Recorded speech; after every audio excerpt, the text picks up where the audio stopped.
If you want to create more power on your forehand, then you need to know these 5 techniques that have to do with your forehand. These are the same 5 techniques that all the pros use. And you see different variations on a recreational court, meaning that some players might have some of them, but they don't have all of them.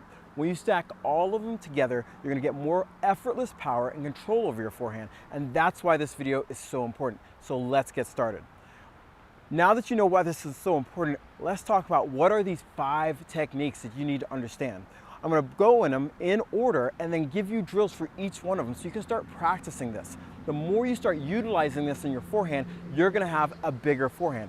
And it's not just about having a bigger forehand. The more you utilize these things, you're going to feel like, because your kinetic chain is more synced up and you're able to use your body better, you're going to feel like it doesn't take as much effort to hit the ball. And that's really the key. Your technique's getting better, which results into you hitting the ball and not feeling so either muscled or strained or this or that, and it feels uncoordinated. So let's get started. Number 1 is you've got to know how to rotate. When you watch the pros, what do we see them all doing? They're constantly rotating into the ball. When I look on recreational courts, this is what I see a lot of. There's no rotation. The reason why rotation is so important is because it's a big muscle. Using your body, rotating your body is a huge muscle, and we want to get in this idea of using huge muscles to hit the ball, not small muscles. So when you see somebody doing this to hit a ball, this is a small muscle, I'm just using my wrist. Or maybe even if they're doing this, they'll get a little bit more power, it's a bigger muscle, but it's not the biggest muscle we can use. And that's why learning to rotate through the ball will add so much power and ease of hit when you're hitting the ball. So now let's talk about how do we rotate. One really easy way that I think of rotating is just to start off with your feet sideways. So I'm sideways looking here, the court's this way, I'm going to open my toe a little bit and I'm going to stick my racket right here. This is the drill I want you to do. And all I'm going to do is pull the racket to contact. Let's pretend the contact's right here. Now, to pull the racket to contact, I can't move the racket. That means I have to rotate my body. And by rotating my body, it pulls the racket forward. Now, another great way of doing this, that you can do this, is just focusing on my knee. By turning my knee forward and rotating my body here, you're going to really feel how it feels to rotate versus just hitting the ball with your arm. So if you're a player out there struggling and you feel like you're just hitting with your arm, start doing this drill right away. Just start rotating. Now, from here, what we're going to do is this. We're going to keep rotating. I want you to keep doing this. And we're going to slowly pull the racket off my hip. Now remember, I started with the racket here on my hip, pointing straight back. And as I'm doing this, I'm going to pull it away. Okay, pull it away a little bit more. And you can see how this is what the pros look like when they're hitting the ball. They're using rotation to get more force into the ball. And that's number 1. The second technique you want to understand is loading. Okay, loading. How we load our weight and how we distribute our weight is going to be a big effect on how much energy we can put through the ball. Really, hitting a forehand is just basically transferring energy from the ground to the ball. And the better you can do that, the easier it is for you to hit the ball. And this is why loading is so important. Because even though we can rotate, we can add more energy if we load and rotate. So I want you to think about something. Let's say you want to jump. Okay, I just want to jump, normal jump, nothing crazy. But if I want to jump, what am I going to do? My first reaction is to load. So now I can use that energy and push off the ground. If I don't load and I just jump, I'm just jumping from my ankles.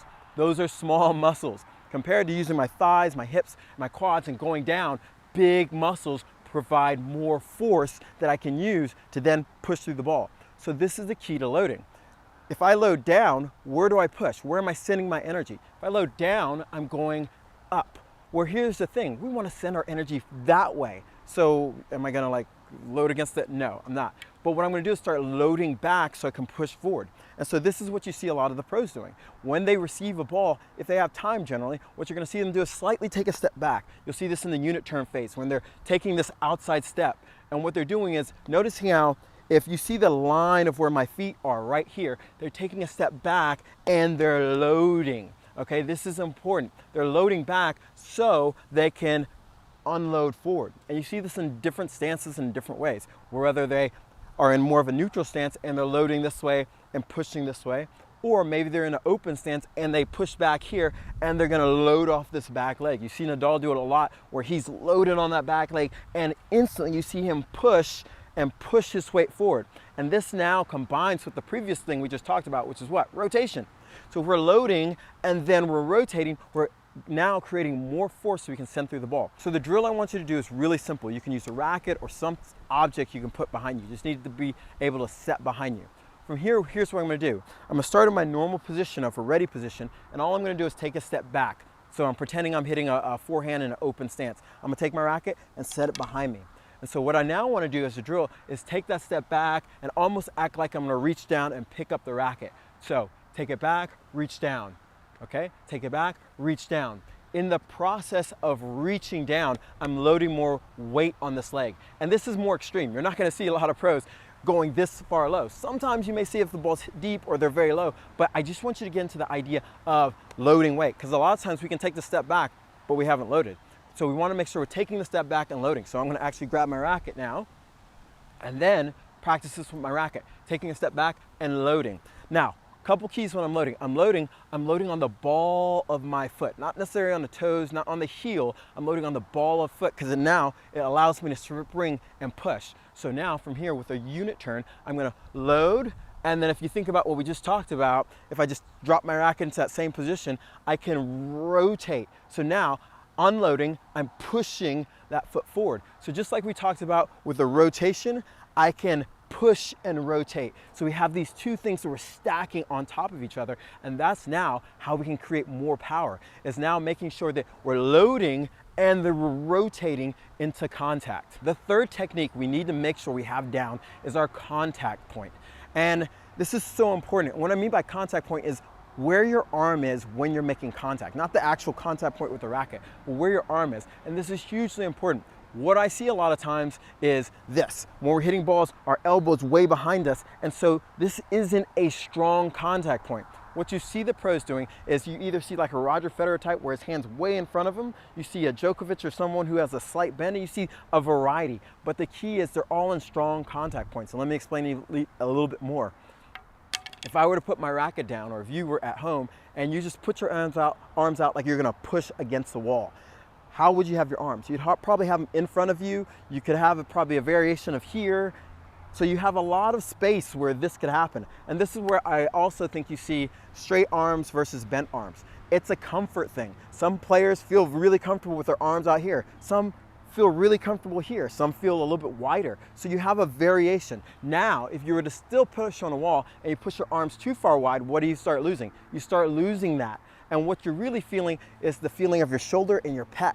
And as I'm pushing forward, this is engaged and it's strong. And the reason why this is so important is because our last two things we talked about.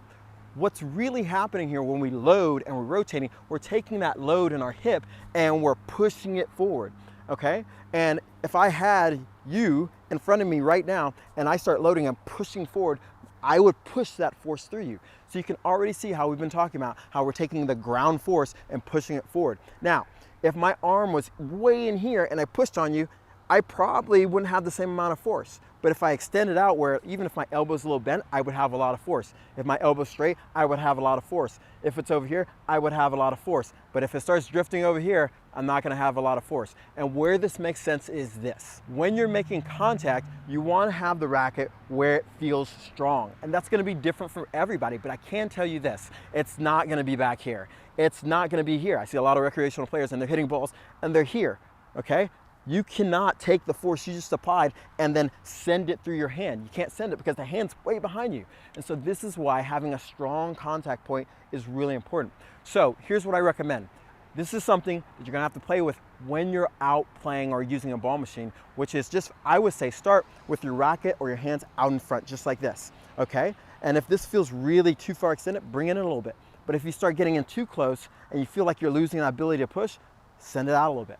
And so what this has to do is where my racket is at contact. When I personally make contact with the ball, my arm has a little bit of bend. I actually experimented, and this is a quick story, I actually experimented with trying to hit the ball like Roger Federer, having that extended arm, and I kind of lost my forehand for a while.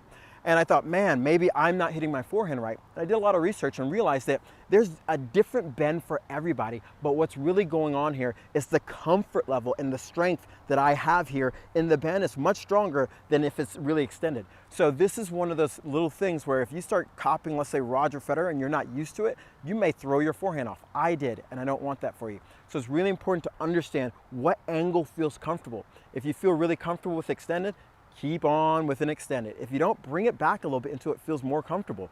And then if you feel even here, pretty good. But once that elbow starts going too far back, then you lose that force, because having this strong position now allows me to take that load, rotate, and push through the ball. And you can really feel how I can now send that energy from the ground through the ball, through having the right contact point. So that's why this is so important. And the drill really is just to hit balls and try a couple where you're extended, pull it back, bend it, pull it back, and find where that real comfort zone for you is. The next power technique is understanding at contact, we want to have this phase where we're going through the ball, and I think of 6 inches. So we talked about this before in previous videos where I talked about the racket face sends it and the path bends it, meaning that wherever the racket face is looking at contact, that's where the ball is going to go.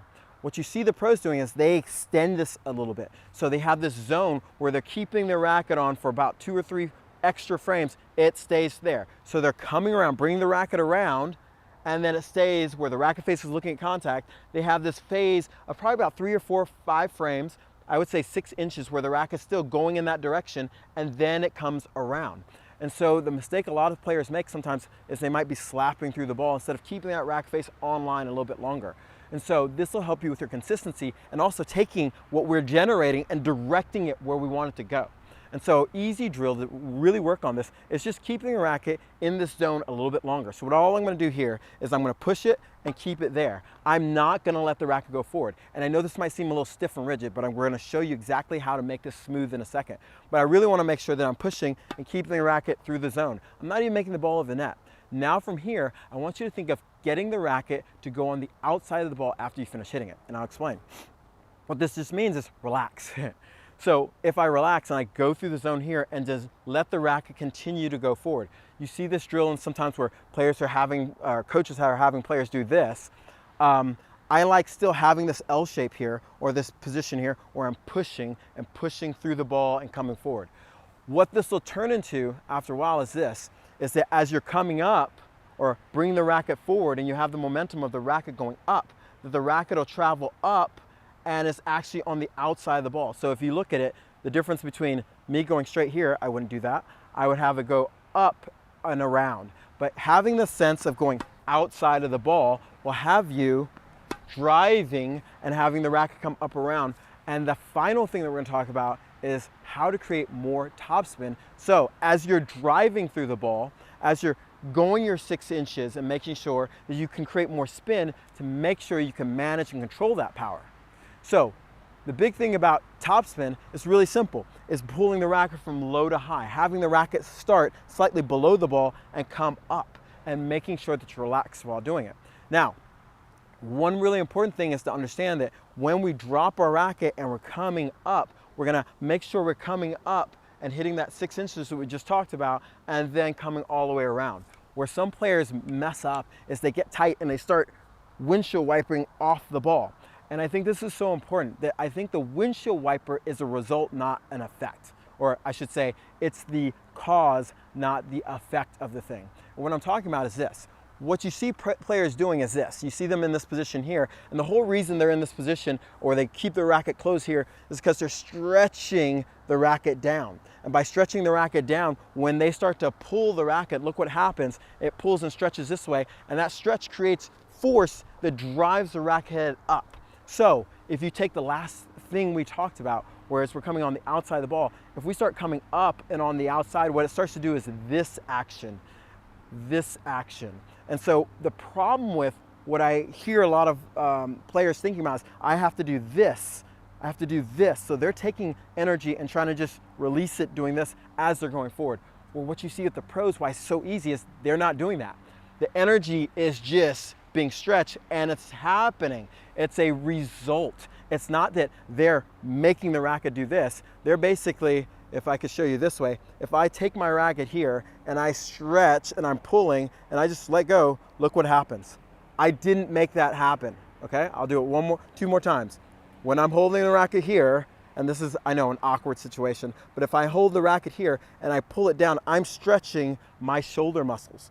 And so as I let go, my shoulder muscles retract. And so this is what they're doing here. They're stretching their shoulder muscles, so when they start pulling, it retracts up, and that creates that brushing up action. They're not actually going from here this way. I see so many recreational players doing this where they're like doing this. That's the result. They're making it happen compared to doing the cause, which is stretching here, and as you pull up, and that result causes that upward brush. And so if you put these all together, where now we're loading, okay, we're rotating, okay, we have the good contact where we're in a solid position, we're making sure that through contact we have that little phase of 6 inches, and before that we stretch the muscle to make sure as we're coming through that contact it brushes. You get this modern forehand that has a ton of power that you can create because you now have the drills and the understanding of how to go do it.